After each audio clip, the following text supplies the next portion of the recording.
And with that, I think it's time to jump into the actual matches today. So let's go ahead and start talking about the top four for the Europe Grandmasters playoffs. And this is, like I said, such an insane field.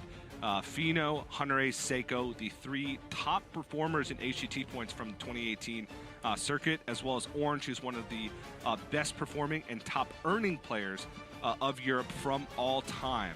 So I don't know if you could have asked for a better top four, and even just Hunter-Reis, his story alone, not having lost a single match since the halfway point of the season, effectively, since the Masters Tour in Vegas, sweeping the second half of Grandmasters. It's just been insane to watch him perform over the past 4 weeks. Indeed it has. So we have the three top point earners from the previous competitive year, plus one of the most consistent performers of all time with Orange.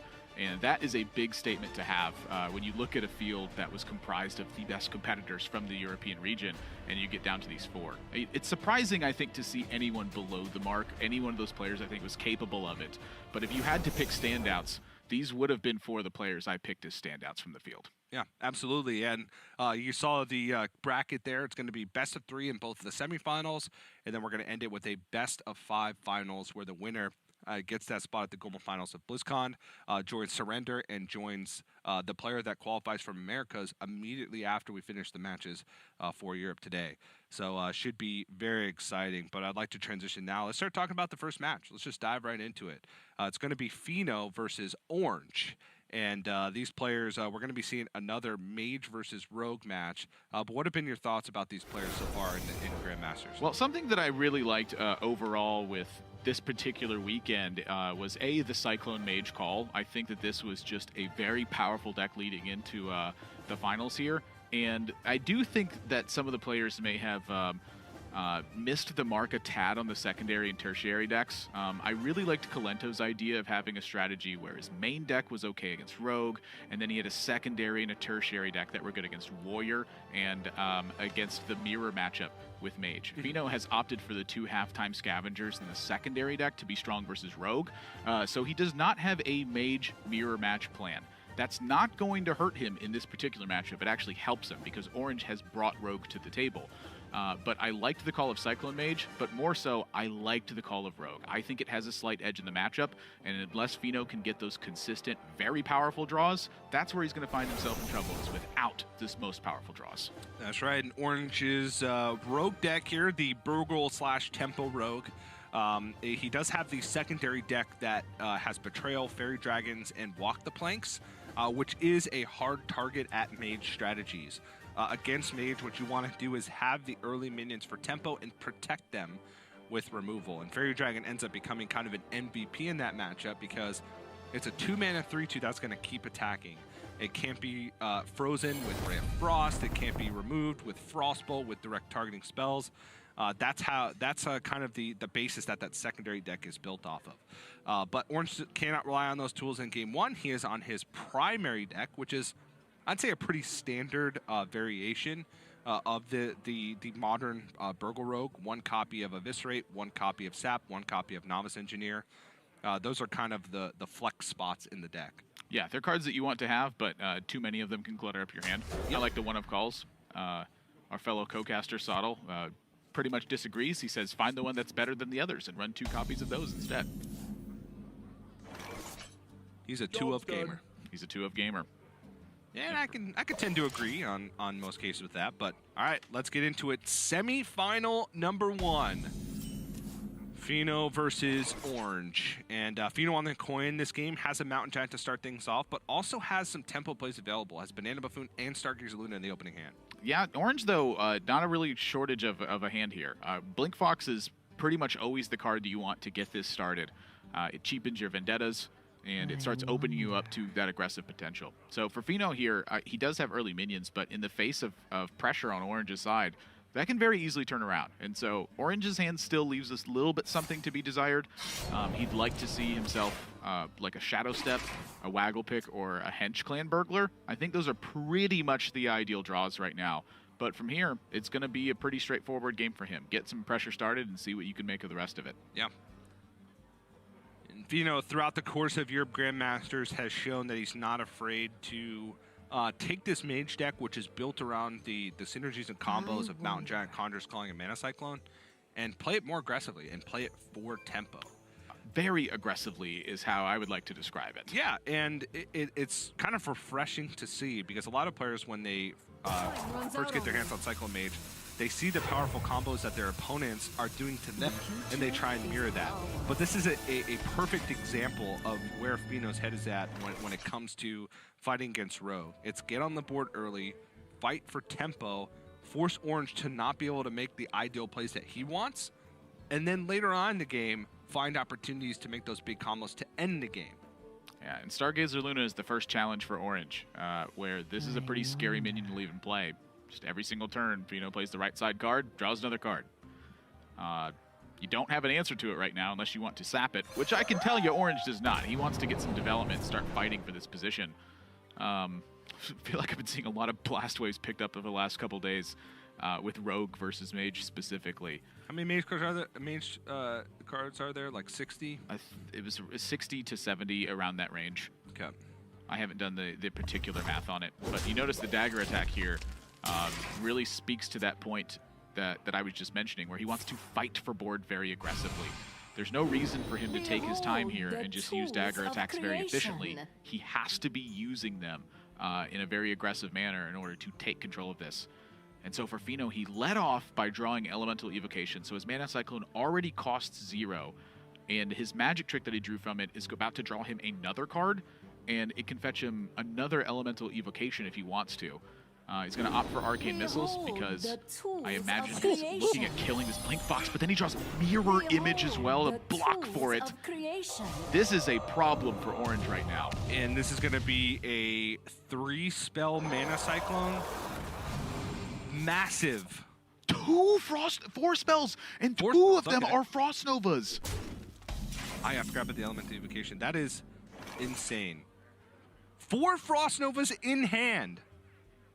So for Orange now, the Blast Wave, it's a card that can help you push through mirror images in a key spot, but this is way too early for that to be a real consideration. And so he's going to have to think about, how do I take care of this and contain this? Because he cannot take care of Stargazer Luna this turn. His best answer is to sap it, which is going to leave him relegated to a 2-mana card or to a Shadow Step play.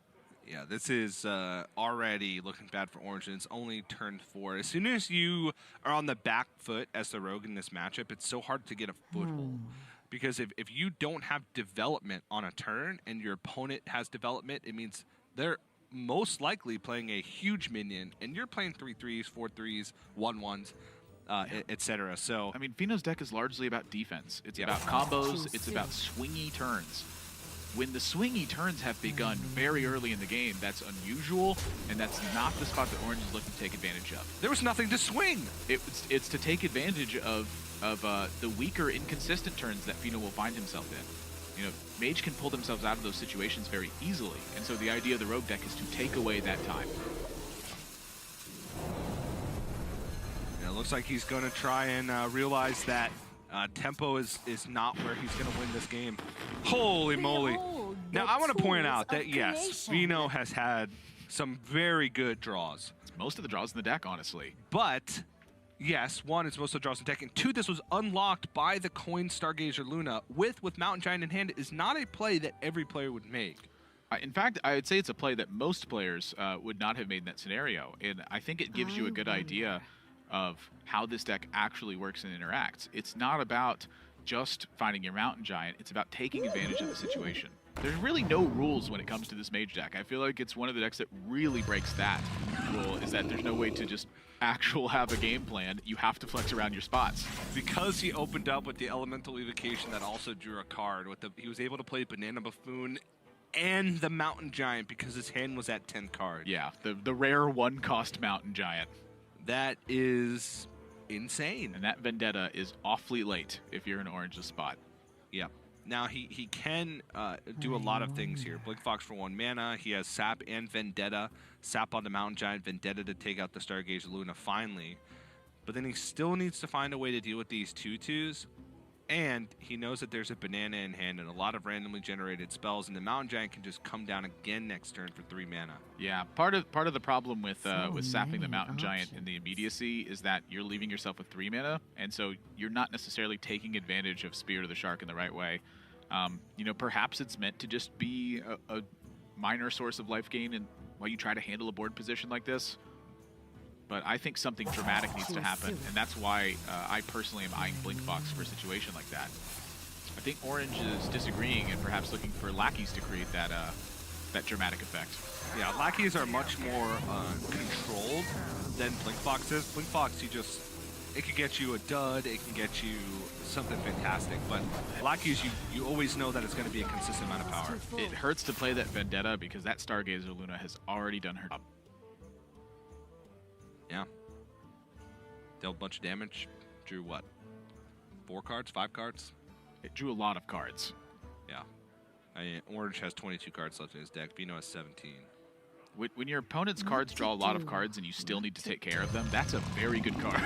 Yeah, like the Gadgetzan Auctioneer that got played on the board and drew 10 cards, and you're like, well, I better kill that or I'm going to die to just the Gadgetzan Auctioneer. Yeah. By the way, they blew up everything I played that turn. I liked Sottle's point on the Gadgetzan Auctioneer, where there's a certain point where cards overtake that level of power. They become their own right. And I think Stargazer Luna is very fitting for that position. Yep. So Mountain Giant, again, there is no give on Fino's end. Now, I will say that Fino's hand has become quite weak over the course of that, so he does need to take advantage of the sole Mountain Giant he has in play. But with 4 Frost Novas, a Ray of Frost, and a Polymorph, I feel like this is going to be protected from minion combat for quite some time. Yeah, he only needs to attack 3 times with it, and that doesn't even include any other minions that he develops in order to win the game.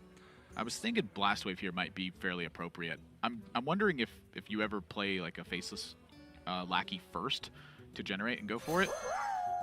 He might also just need to fight way harder than that, and that's about one of the worst pickups you can get. Yep. I think I've said this spiel many times, but a lot of players think, shouldn't Jan'alai work with Rogue because they're attacking with their hero power? The hero power is just equip a dagger. It's the dagger that's dealing the damage. It's not the hero power. I'll call it an unfortunate interaction. I feel like it should be acting the Jan'alai. I know it shouldn't, but I feel like it should. I can see why.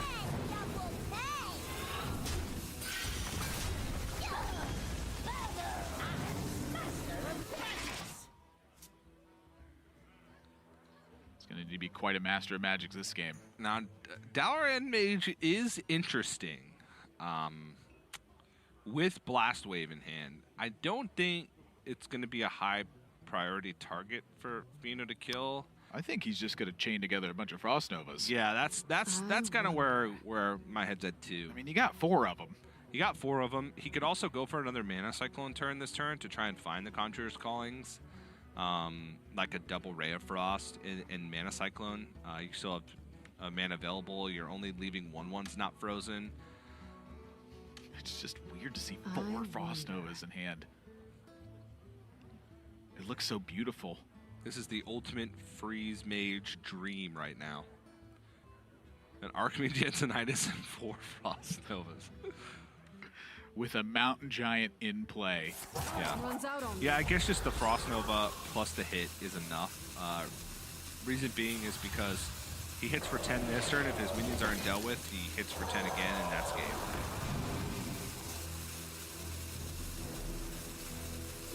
I don't blame him for being interested in killing the Dalaran Mage. A Backstab Vendetta combo would be enough to take out his Mountain Giant. There is the break point there. I don't think he's thinking about necessarily like, oh, I think Orange has Backstab Vendetta.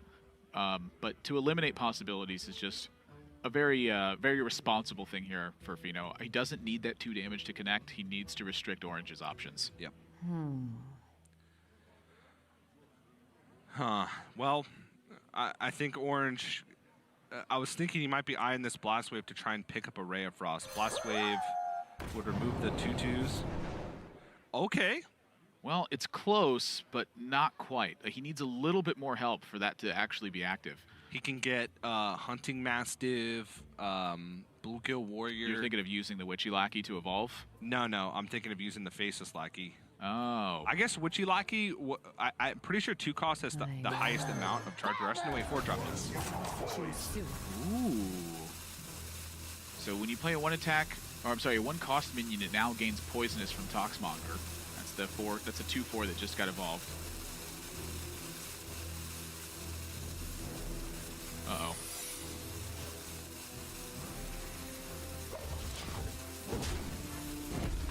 Well, he's not dead, but it's about as close as you get.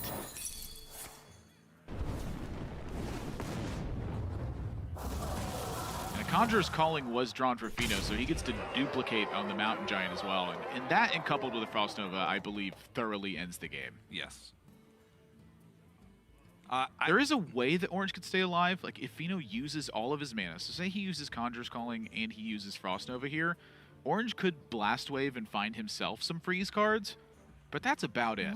Yeah, and honestly, I think Fino is interested in pinging here. I would very much be interested in pinging in this situation. Just because you force 4 mana or 5 mana from your opponent to heal with Life Drinker or Ziliax. But it looks like he's not going to, and this may give Orange an opportunity. There's still so many freeze cards. There's still so many freeze cards. Fino's got 30 health. There's still the second half of the Ray of Frost plus the double Frost Novas. All right, well, good luck, Orange. Blast Wave, you need a Ray of Frost right now. And they're not. Nope. He can get a taunt from Faceless Lackey and Frostbolt. And give it Poisonous. That's not a taunt.